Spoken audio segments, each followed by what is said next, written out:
What's going on, guys? Kalzain back with another video, and today we're doing another review, and this is going to be on the tech side of things. So the last two are on the gaming side, the next two are going to be on the tech side. I'm trying to keep a balance for you guys.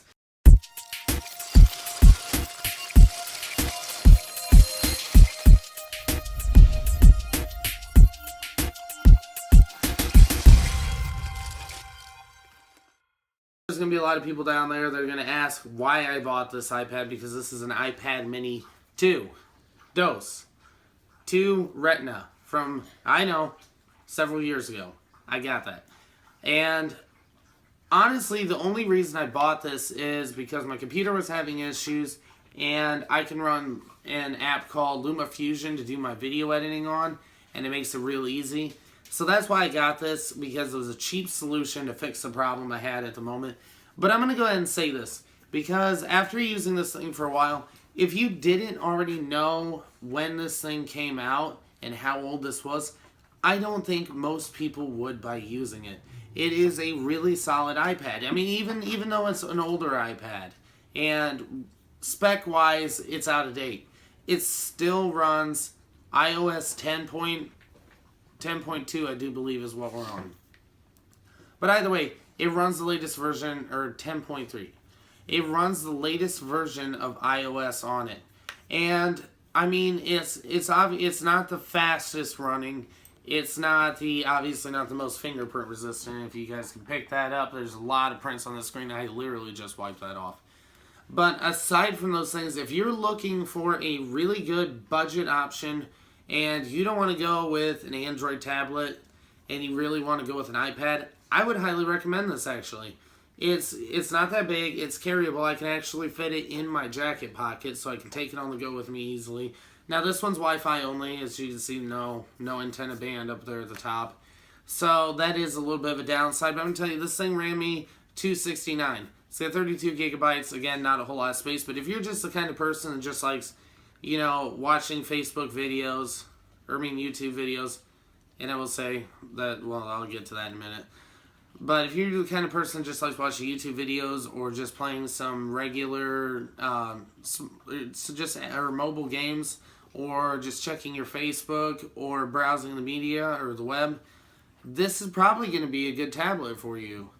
It's the right size that you can take it with you, and it's got enough power to pretty much do any of that kind of day-to-day stuff. Now, if you're expecting it to do a lot of heavy computing like the iPad Pro is supposed to be able to do, you're gonna be missing out on this one, because it doesn't do that. But for a very good basic tablet to run basic day-to-day needs, this thing will definitely do well. And for $269, that is actually a pretty good value.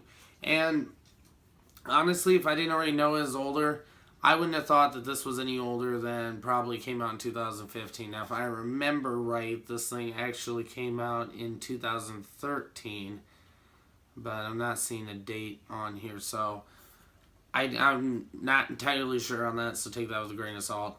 But let's go ahead and I'll do a rundown of some of the features. Now, the camera is bad. The front camera is worse, but you're talking... One, tablets are never known for having the best cameras. You're not really meant to walk around and take pictures with something like this, because you're going to look a little silly.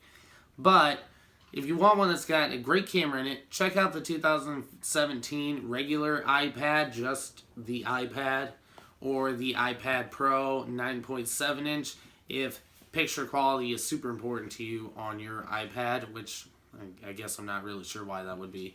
But, yeah, camera sucks. Just put it out there. The speakers, they suck too. But they're not the worst. They're not the worst. I still actually think that they might match some of the Samsung phones. You know, sorry Samsung. Speaker quality is not very good. And putting it up against my iPhone 7, the iPhone 7 blows it out of the water. Does that mean you're going to have a problem hearing it? No. You'll hear videos fine. They'll sound alright. You only have two bottom-facing speakers. I'm pretty sure those are both working speakers. But either way, you have bottom-facing speakers, so they are fairly easy to cover with your hand and kind of muffle. But I think with this thing's size, you're not going to have to worry about that. Now, the back is made out of the same hard aluminum that the iPhone and the newer iPads are made out of, so that's cool. It's very durable, feels very solid, and it's actually got a little bit of weight to it for something this size. And like I said, it's running the latest version of iOS. So you get, iOS 10.3.1. So it's up to date on its software. But like I said, it's not the best, it's not the latest and the greatest, but if you're the kind of person that you don't have to have the latest and the greatest, you just want something to do regular day-to-day tasks, I highly recommend it. I give this a 9 out of 10, even in 2017. So it's been out for a while, and I'm thinking with the new iPads, they're probably not going to have these available too much longer, so if you really want, you're just dying to have an iPad, so you have that nice Apple experience in your bigger size here, I'd go ahead and pick this up. I would say I still say it's a little bit too high-end for kids. I wouldn't give this to a kid for a present unless they were in middle school maybe. But for just regular day-to-day use, this would be a good one for you to pick up. So, alright guys, that's going to do it for this review. If you liked the video, go ahead and hit like. If you know anyone interested in this kind of stuff, or maybe even looking for an iPad right now, go ahead and send this video their way.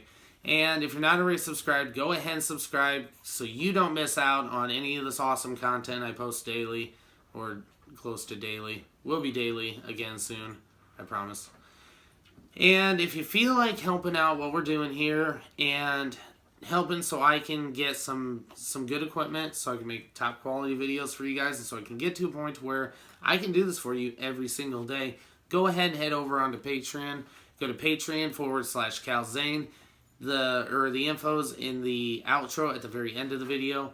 I don't want anyone to feel like they're they're obligated or required to donate anything. You don't have to donate a penny. Just go ahead and go check it out. Alright guys, till next time, I'll catch y'all later.